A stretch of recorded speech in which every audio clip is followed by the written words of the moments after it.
From the Library of Congress in Washington, D.C. I've been happy to introduce many of the authors at the festival since I came to the Post in 2006, but I think it's safe to say I've never been more excited to introduce anyone than I am to introduce you to this morning's speaker, Adrian Miller. Adrian has written a book that has won really just about every prestigious award that a scholarly food book like his can win, including the prestigious James Beard Award for Scholarship just last year. But his work is anything but dry, as I think you will realize as soon as he starts speaking. I've had the pleasure of hearing him speak several times. Adrian describes himself as a recovering lawyer. He's also former special assistant to President Clinton, and he turned his attention to the confluence of the culinary and the cultural, particularly as it applies to African American foodways. To read Adrian's book, which demystifies this vibrant, ever-changing cuisine we know as soul food, charting its earliest roots in 17th century slave culture and coming right up to the present, is to realize that this is a book that many of us have been waiting to read for a long, long time. Thankfully, Adrian was waiting to write it. He hasn't stopped there. After I heard him talk about it, I actually asked him to write a piece for the Post food section that some of you may have seen on his next project, which involves unearthing the records of all of the African American cooks who worked in the White House kitchen. Ladies and gentlemen, please give a big round of applause to Adrian Miller.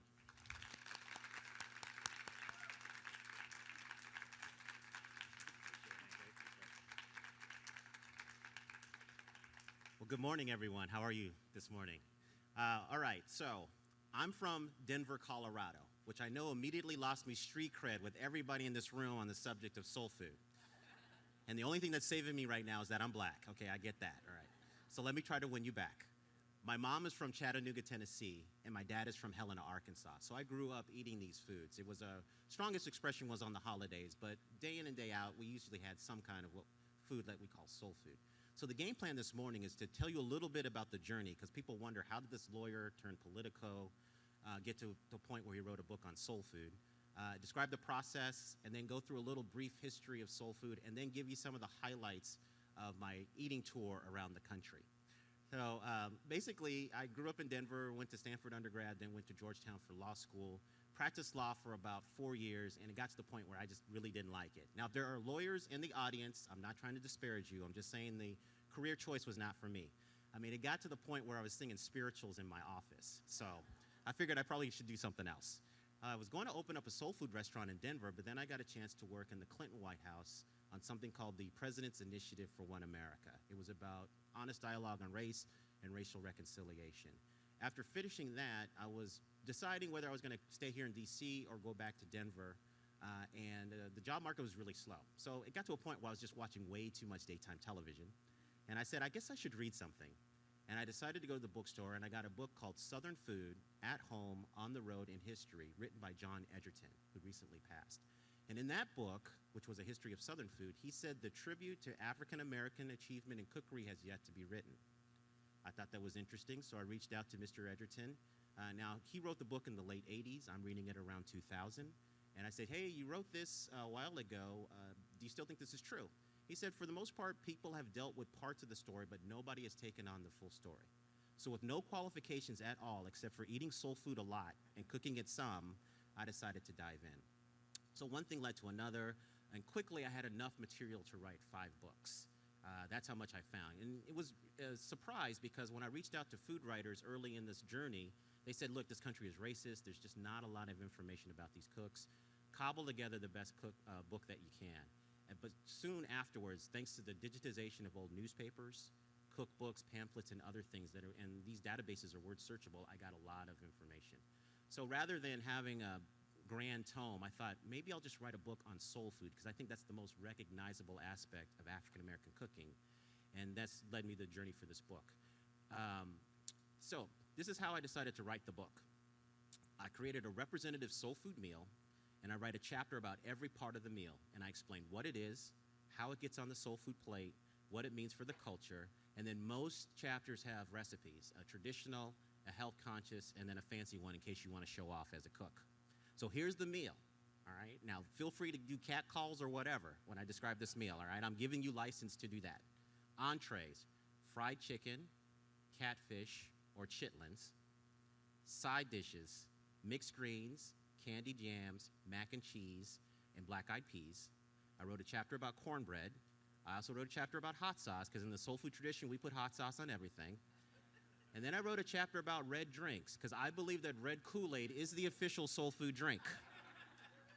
Now, I have to say, there is some generational tension happening, because I'm finding a lot of youngins like purple drink. I don't know what that's about. And I write this in my book. I do believe the children are our future, that we should teach them well and let them lead the way, but not on Kool-Aid. They're messing it up.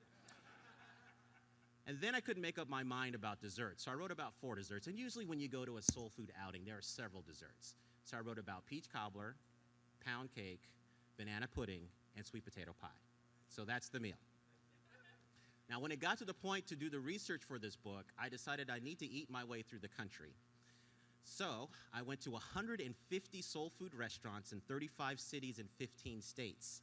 If you were my Facebook friend, I brought you along for the ride. I would take a picture of the exterior of the building, and then I would take a picture of my plate. I got so many notes of concern about my health during this eating tour that I called it my year of living dangerously. So that's the journey. The book came out in August of last year, and as Joe mentioned earlier, it won the James Beard Award, so I was very happy about that, and that brings me to you here today. So let's explore this question about what is soul food.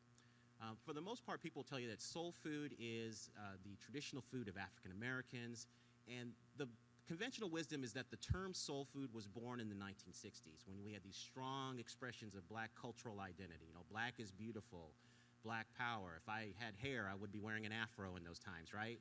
So, but when I did my research, the earliest conjunction that I could find of the words soul and food in the English language actually go back to Shakespeare. Is there anyone here who can name Shakespeare's first play? Oh, your high school English teachers would be so disappointed in you. All right. Two Gentlemen of Verona. In that play, you've got 2 characters. I know it was right on the tip of your tongue, right? In that play, you've got 2 characters, Julia and Lucetta, talking about a hunky guy named Proteus. And so while they're talking about him, Julia says to Lucetta, "Oh, knowest thou not that his looks are my soul's food? Pity the dearth that I have pined in by longing for that food so long a time." No applause for my dramatic interpretation? Wow. Rough crowd here at the National Book Festival. So we learned a couple of things from that. First of all, even in the late 16th century, it was not unusual for 2 girlfriends to get together and describe a guy as yummy.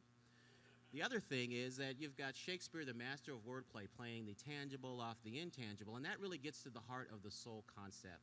The idea that because of centuries of oppression, African Americans, whatever they do is going to be the most soulful expression of humanity. All right? But for the next 400 years, soul food has a religious connotation. It means doing anything to edify your spiritual life, listening to hymns, listening to a sermon, studying your scripture.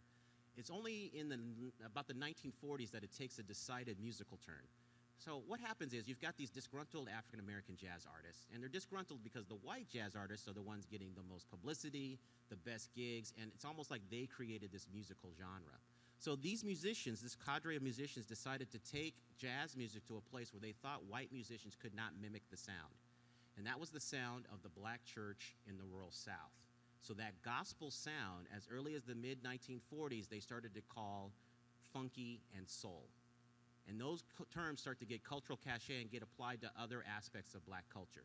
So you get soul music, soul brothers, soul sisters, soul food. What does happen in the 1960s is that the term soul food gets radicalized and racialized. Fast forward to about 1966, you've got Black Power movement advocates like Stokely Carmichael and others who are trying to figure out, how do I unify a very disparate African-American community? And one way they decided to do that was to create these kind of cultural norms and cultural ties. And food is a very strong connector. And so in the 1960s, they started to apply soul food as a coin term to a lot of different things. And in 1966, there was actually a manifesto from the Student Nonviolent Coordinating Committee, which had become kind of radicalized by this time, that was leaked to the New York Times. And this manifesto said that white people can't understand and can't relate to things like chitlins, greens, ham hocks, and these other things, right? Now, this was news to white Southerners because they had been eating the same foods for about 200 years. But that's where we get the divide between soul equals black, Southern equals white. And we're living with that dichotomy even to this day. If I were to ask you, name a prominent soul food cook, I think you might struggle to figure out who that person is. But if I were to say, name a prominent Southern cook, I think you start thinking Paula Deen, her kids, Trisha Yearwood, there are a lot of other people. And so the unfortunate aspect of this is that the African-American contributions to soul food become obscured over time. So much so that when you think about Southern food, at least representations in media, you don't see the African-American presence that much. And I'm hoping to change that. Some interesting aspects of where soul food is going after I give you a little brief history. So to talk about African-American history, you have to go back to the source, which is West Africa. In West Africa, the typical meal is some kind of starchy base with a savory soup, stew, or sauce either served alongside it or on top of it. Within West Africa, there are different starch traditions depending on which part of the region you're in. So in the northern part of West Africa, Senegal and Gambia, they have a rice tradition. As you move further down the coastline, grains start to become more important, so millet and sorghum and other things. And then when you get even further south, Nigeria, Ghana, and other places like that, root crops are more dominant. So plant yams, tropical yams, and just a public service announcement, what we call yams in this country are dark-fleshed sweet potatoes, okay? They are not tropical yams, two different. Oh, you're a very savvy audience, so you already know this, all right. And then plantains, cassava, and other things. So there was a West African restaurant in Denver that I tried, and I had pounded yam, which has almost the look and consistency of mashed potatoes with the tilapia fish sauce that had chilies and other things. Very good place. Unfortunately, that place went out of business, and it may have something to do with the name. It was called The Palace, Nigerian Food, and Philly Cheesesteaks. Yeah. So during the Middle Passage, when millions of African Americans were forcibly brought across the Atlantic, and we don't know the numbers for sure because records were not kept very well, but anywhere between 10 million to 25 million people made that journey. During that time, the enslaved were kept below the ship in the hold, and they were fed 2 times a day.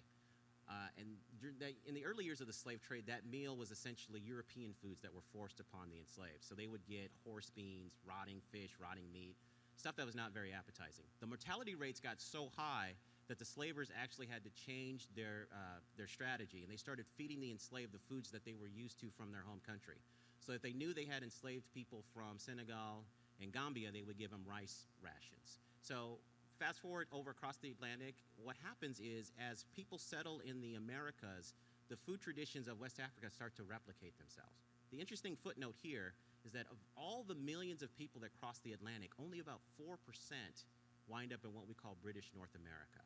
Most people go to points south from here. That's why if you eat with somebody of African ancestry in the Americas, mainly the Caribbean or South America, you're usually going to have a West African meal with European influences. In the United States, it's the complete opposite. We have a European meal with African influences. So in the early days of slavery and for the next couple of centuries, the enslaved were fed through rations. So once a week, the enslaved population, a family or a single person, depended on the plantation, would get about 5 pounds of some kind of starch. That could be cornmeal, sweet potatoes, or rice. They would get a couple of pounds of meat that was either smoked, salted, or dried. And that could be beef, pork, or fish, depending on what was cheapest. And then they would get a jug of molasses. Other than that, the enslaved had to figure out how they were going to survive in this system. And so many resorted to gardening, hunting, fishing, and other things to supplement their diet. That's what rounds out the slave diet. But we start to see these West African foodways replicate themselves. So in much of the South, cornmeal becomes a dominant starch that's served mainly because it was easy to grow corn. But for people that were from grain countries, they were used to something like that. On the Carolina coast, if you've ever been to Charleston or Savannah, you know a lot of rice dishes in their cuisine. That is reminiscent of the food of Senegal and Gambia, rice-based culture. But there are instances where the enslaved would ask for sweet potatoes, and I think they were trying to create a substitute for what they got in West Africa.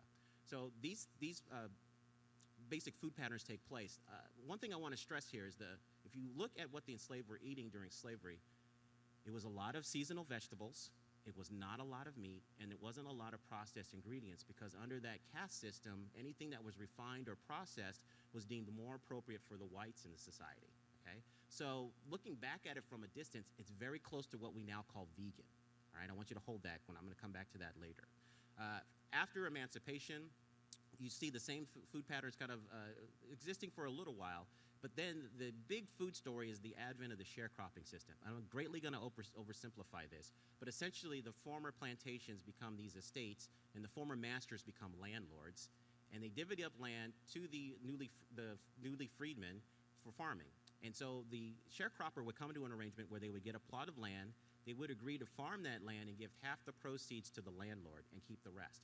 But often they were entering this arrangement without enough tools or seed or fertilizer or anything to really get going. And so they would have to basically sign an advance against their half of the proceeds in order to get the capital costs to start up the farming. So the big implication here is that they move away from raising their own food to having more store-bought food. And the store in this situation was the commissary on the plantation that was controlled by the landlord. So they controlled the prices, the terms of engagement, everything. And so a cycle of dependence keeps deepening and deepening to a point where millions of people leave the South to settle in other parts of the country. And to me, that is the key migration of the soul food story. My argument in the book is that soul food is really about what African Americans are eating outside the South. So thus it's a limited repertoire of Southern food. And it's really the celebration food of the South. And think about other immigrant cuisines that we have in this country. What we think of as Indian food, Chinese food, any other immigrant group or ethnic group is usually the celebration foods of the old country. And that's what's happening in soul food. I'll give you two examples. You have to excuse me, I'm from a very dry place, so this DC humidity is a little tricky for me. It's not that I have anything to hide, all right? It's just the humidity. So one example is greens. In soul food, the greens are mustard, turnip, collard, kale, and cabbage. Now, if you've spent any time in the Deep South, you know that they eat a ton of different greens.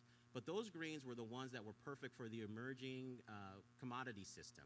So essentially, collards are dominant because they were the ones that lasted the longest on the train ride to various parts of the country without spoiling.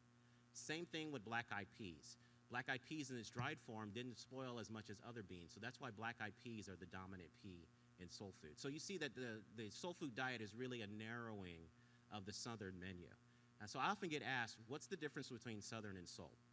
And again, I invite you to catcall and quibble with me on this. I think the differences are mainly this. Soul food has more intense seasoning. I think it's going to be sweeter. It's going to have more fat. It's going to have more spice than you typically would get in a Southern restaurant. Also, you're going to have funkier cuts of meat on the menu. So if you go into a soul food place, you're going to see chitlins, right? You're going to see pig feet or pig ears or things like that, maybe even more game. So those are, to me, the two big hallmarks between Southern and soul. And one of my observations after I ate my way through the country is that you see a lot more difference between Southern and soul once you get outside the South. One of the big takeaways I had is that really this is more about place and class than it is about race. Because for the most part, through time, black and white Southerners of the same socioeconomic status were pretty much eating the same foods. When we think about slavery and the plantation system, the Tara plantation of Gone with the Wind, that was not the majority situation. Most of the enslaved were in a situation where they had a family farm with 5 or fewer slaves, and they were living practically next to the family. And so the economics of slavery in that context did not make sense to have a separate feeding system. Okay? So for the most part, master and slave were eating out of the same pot. Okay, so that's a brief history of soul food. And let me give you some highlights of my tour around the country and the kind of emerging trends. So one of the big things that surprised me is that most soul food restaurants now, in terms of at least their side dishes, are vegan or vegetarian. So they swapped out the pork. They may have had turkey for a short period of time, but they're actually vegan. And to give you highlights of a vegan place, I went to a place called Solely Vegan in Oakland, California. This is what I had: Southern fried tofu, vegan mac and cheese, and vegan collard greens. The tofu was shaped to look like fried chicken, but in terms of texture and taste, it was very much like catfish. In terms of the mac and cheese, when you're having vegan mac and cheese, you cannot think of your traditional mac and cheese, okay? Because it's just not creamy. That's not the vibe, because there's no dairy in vegan. And so it was very different, but still good. And then the vegan collard greens were like any collard greens you would have, because they managed to get that smoky profile, probably maybe with some smoked paprika or something like that. And then they also used other traditional seasonings. So it was very good stuff. LA gets the prize for the weirdest soul food that I've had, okay? I'll tell you about two places. There's one place called Tony's Soul Burgers, not too far from the Inglewood. You know, if you're a Lakers fan from the 1980s, the Fabulous Forum, not too far from that. So I had I had the James Brown Soul Burger and I had the Thanksgiving Burger. And let me describe the Thanksgiving Burger to you, layer by layer. Bun, all turkey patty, a layer of collard greens, then a layer of sweet potato puree, then a layer of cornbread dressing, and then a layer of cranberries, bun. Not too bad. That place closed, believe it or not. Then I went to another place called Otis Soul Dog. This is a soul food hot dog. Bun, wiener, collard green, and cucumber relish, a pureed sweet potato drizzle, crumbled bacon bits. Not too bad. And I also like this place because on the wall, if you're a fan of the show Good Times, they had a complete replica of the mural at the very end when the credits are rolling, except instead of pool cues, everybody had a hot dog. So I just thought that was pretty cool. And then one of the funkier things I ate was in a place called Cleveland, Mississippi. Has anybody here been to Cleveland, Mississippi? Oh, all right. You kind of have to want to go to Cleveland, right? It's kind of out of the way, right? So I went to a place called Delta Fast Food, and I encountered the Kool-Aid Pickle. All right, my friend here, she was one of the strongest reactions when I posted it on Facebook. I think she just said, ew, right? Okay. So here's a Kool-Aid Pickle if you've never had one. You get a jar of pickles, already made dill pickles, take the pickles out, make red Kool-Aid with the pickle brine, poke holes in the pickles, drop them back in, leave them there for 3 days to 2 weeks, take the pickles out, and eat them. If you like the taste of Kool-Aid and pickles, it's just as sweet and sour. If you don't like the taste of either one, it's probably the nastiest thing you'll put in your mouth. But this is something that's very popular in the Mississippi Delta, and it hasn't gone national. I thought it was going to pop up in other places, but it just hasn't happened yet. And then one of my favorite places, which is an unusual place, is a place called Mr. and Mrs. G's in San Antonio, Texas. You would never think about San Antonio, Texas for soul food. Usually you think about Tex-Mex. But it was a great place, well-seasoned food, had a nice crowd there, and it was just really, you could tell it was home cooking. And there are other places like Deborah's Kitchen in Philadelphia that I liked, where you place your order and you hear something starting to sizzle after you placed your order, right? So you know you're getting kind of fresh food. And another interesting thing about Deborah's Kitchen is there's something there called a smothered turkey chop. So turkey chop is an Amish cut of meat that has been embraced in soul food circles because there's so many black Muslims in Philadelphia that if you have a pork-laden menu, you're just not long for this world as a restaurant. And so they prepare this turkey chop just like you would do a pork chop. They lightly flour it, get a nice sear on it, and then braise it in some gravy. And that was just a really good dish. Now, in terms of the current trends in soul food, I see several things happening. So you have your traditional places that are struggling because in many instances, they're just not being supported. And a part of that, I think, is the legacy of the civil rights movement because these places were once neighborhood joints, right? They were in black neighborhoods.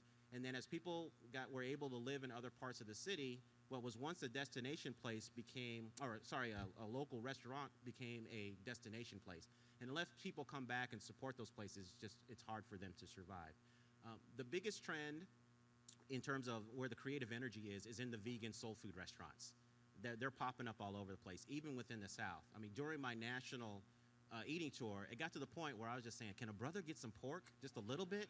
And that was even in the South.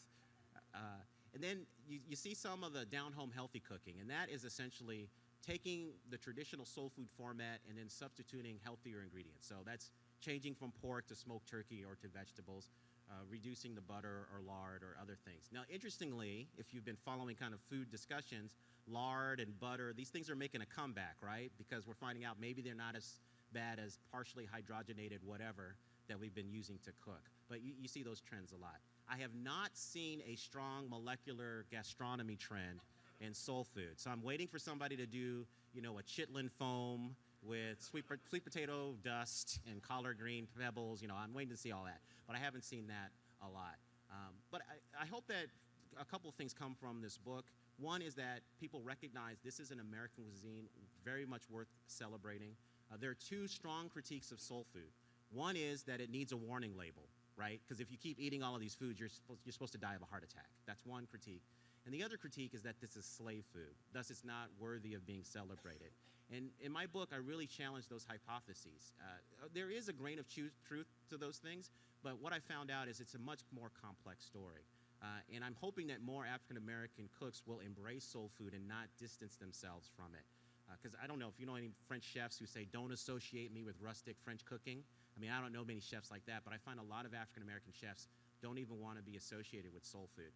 But at the meantime, you've got chefs outside the culture embracing elements of soul food, gaining recognition, and making a lot of money from it. I mean, when you think, if you're into the gourmet chef circles, when you think fried chicken these days, I think you're thinking David Chang and Thomas Keller for their fried chicken recipes. So these foods are out there and should be celebrated. One of the things I'm working on right now is I'm definitely trying to get soul food in space. And here's why. For a lot of the manned missions in the future, you're talking about 6 to 8 months, at least one way. And so because of weight restrictions, you just can't carry all of your food. So NASA is really looking at how to grow food in space. And so earlier this year, 6 volunteers spent about 6 months on a volcano in Hawaii. And the site of this volcano simulated conditions on Mars.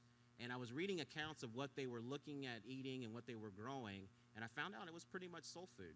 So, I'm just trying to change that up. I would love for black-eyed peas and collard greens to be eaten on the International Space Station on New Year's Day.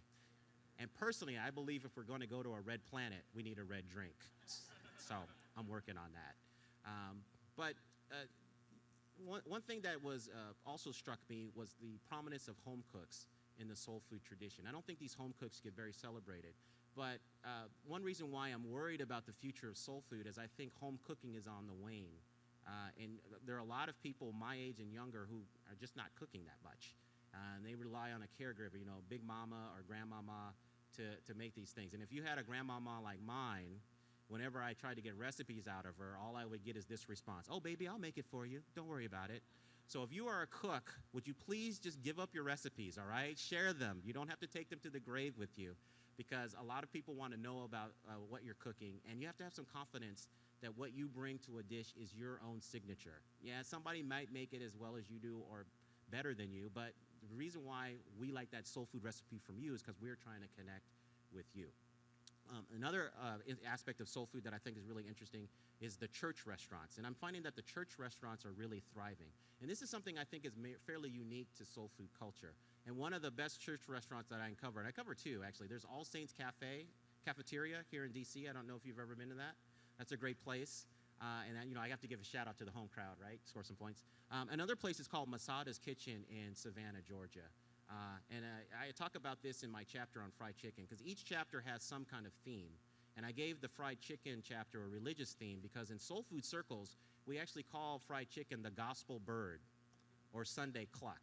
And so I called that chapter Fried Chicken and the Integration of Church and Plate, just to talk about these religious themes.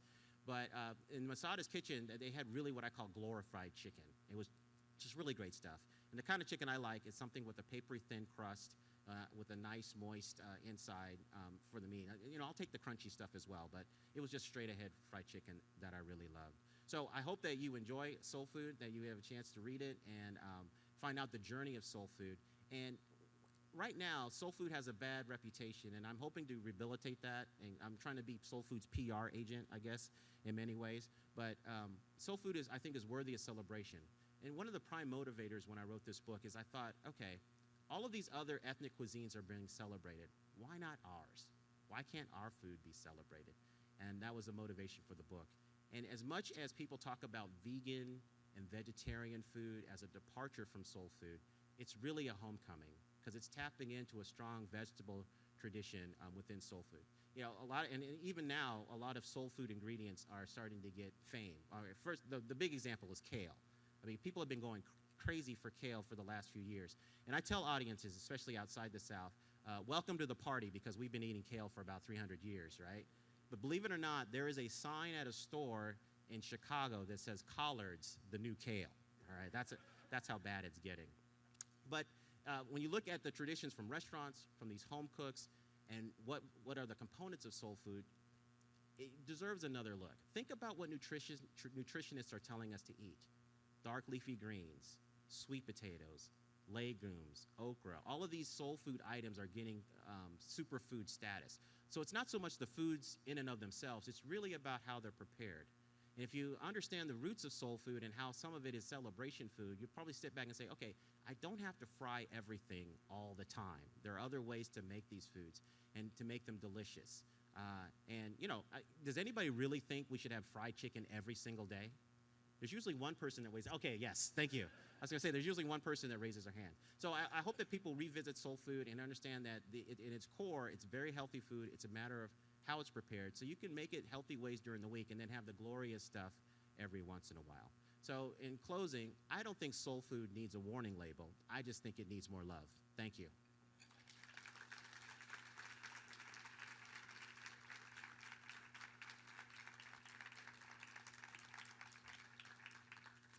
I have time for questions if anybody has questions. Yes? Thanks, Adrian.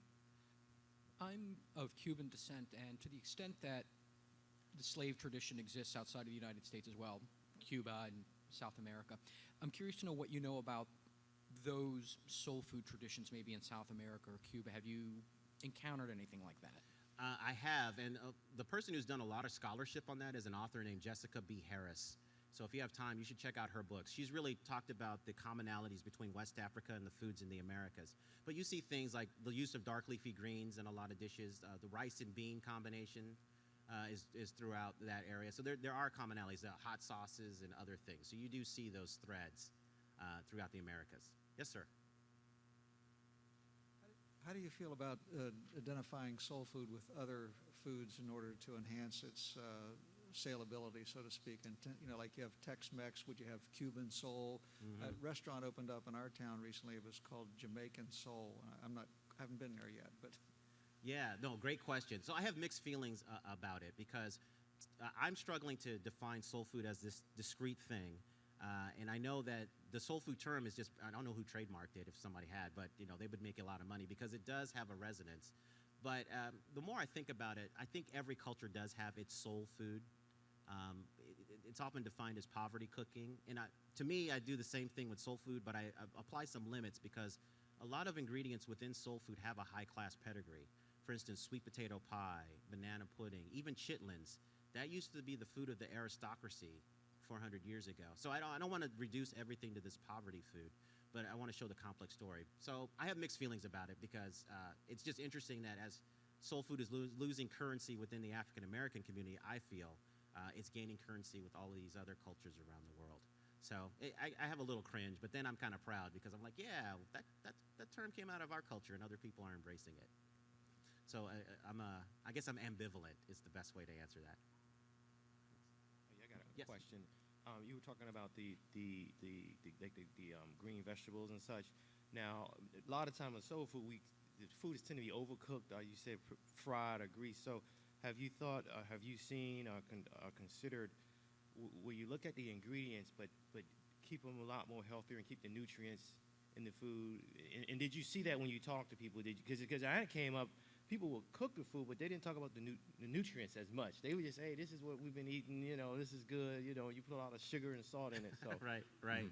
Yeah, no, and you see that a lot in the vegan and vegetarian and also the raw food movement. I'm starting to see more raw soul food out there. So yes, people are tapping into that.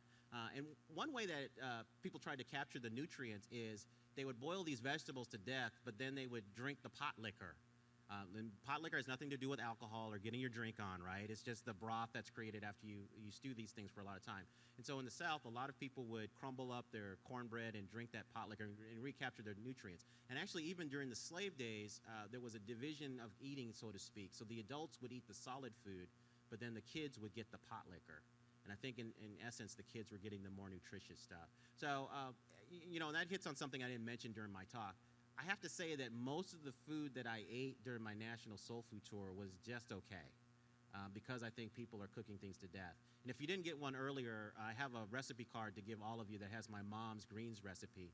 And I get a little flack for that because in that recipe, I'm calling for you to cook the greens just till they get tender. So this is not a recipe where you cook for hours. And again, the idea is, you know, you just get them tender enough so you can eat, so you can get a lot of that good stuff and those nutrients. So it's going to take a lot of education because people have set in their mind, this is the way my grandmother or my father made this, and this is right. That's the most flack I get on the soul food tour as I talk about this book, is just the jarring contrast to what maybe their parents did or something like that. Yes. I'm a North Carolinian by birth, Southern North Carolina. Okay. And I understand the connection now between the soul food and the vegan food. First of all, we go back to the quality of the food. There were not that many chemicals used, and the foods were fresh. Even if the chickens were out in the yard, someone would go out and grab one, wring a neck. You didn't have a chicken the size of a turkey or a buzzard. You had flavor, so you could close your eyes, and if you were eating something, you knew distinctively what you were eating. So with the vegan food, if you think about it at that time, a lot of the foods were natural, healthy foods. So I sometimes question why they want to make a distinction between the two, because actually you're speaking of the same thing in many instances. But when you come to preparing the food, it was interesting you said that your grandmother said, baby, I'll fix it for you. I grew up with the phrase, a pinch of this and a pinch of that. And if that didn't work, look at it. Mm-hmm. Yeah. And I passed that on to my daughters because that's what I know. I am not capable of writing a recipe. I can tell you the ingredients, but I still must tell you it's a pinch of this, a pinch of that, and look at it. Right.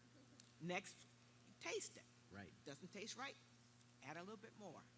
But it's interesting when you come down to the foods, because when soul food, the term, became very prevalent, at that particular time I was at Goddard.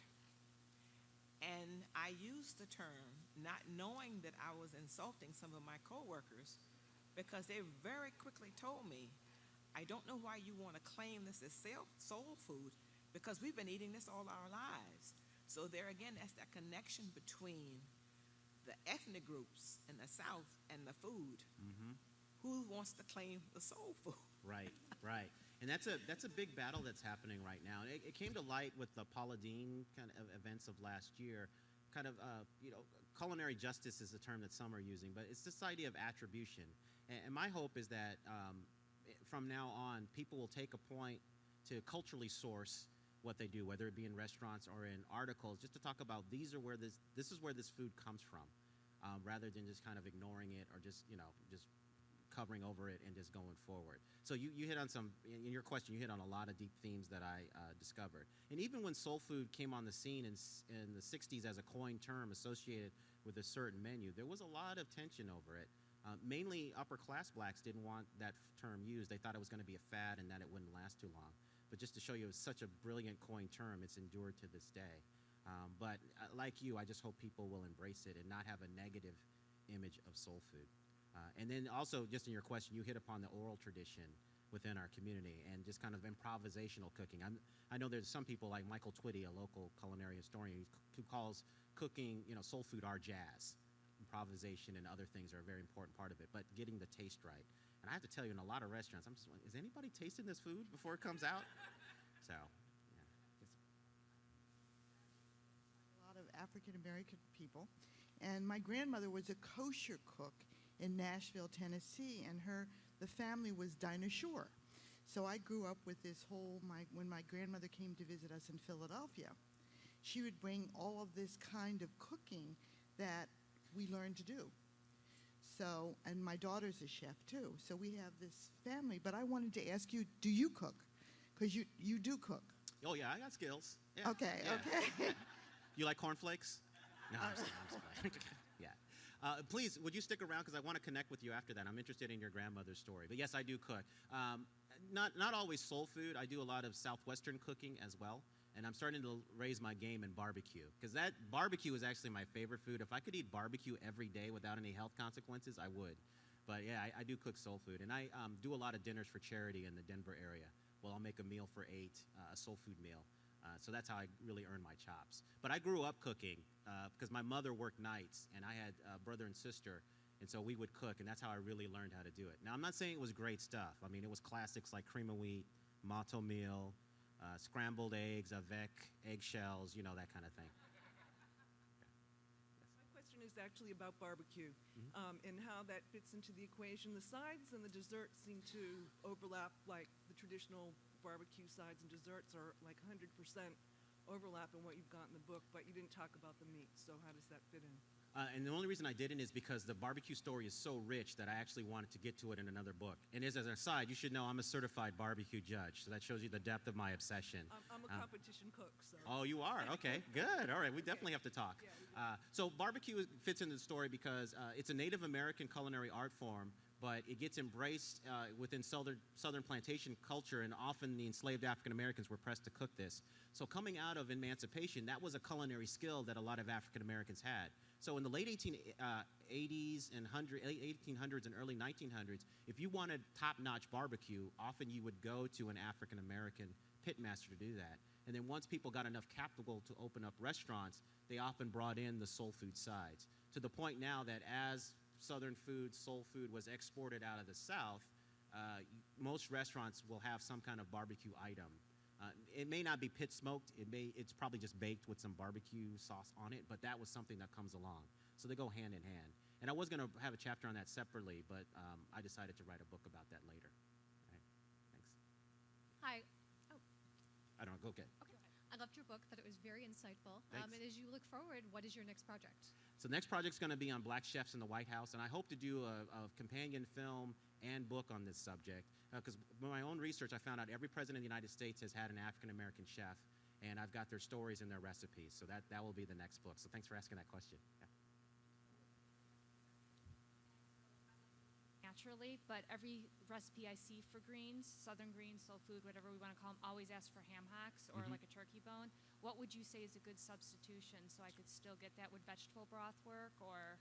Oh, vegetable broth will work. I want to just say, as a vegetarian, I still love you. So Okay, you're welcome in the Thank soul you. food family. I just want you to know that. Appreciate that. Yeah, so I think the idea is just to get these flavor profiles. So I would Okay. suggest maybe some smoked paprika for the heat. Okay, And good. then garlic, onion, thyme, and I think you can nail it with that. Okay, So, yeah. great. Thank you. All right.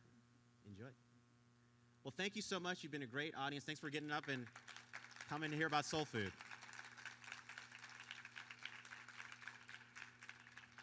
Thank you. This has been a presentation of the Library of Congress. Visit us at loc.gov.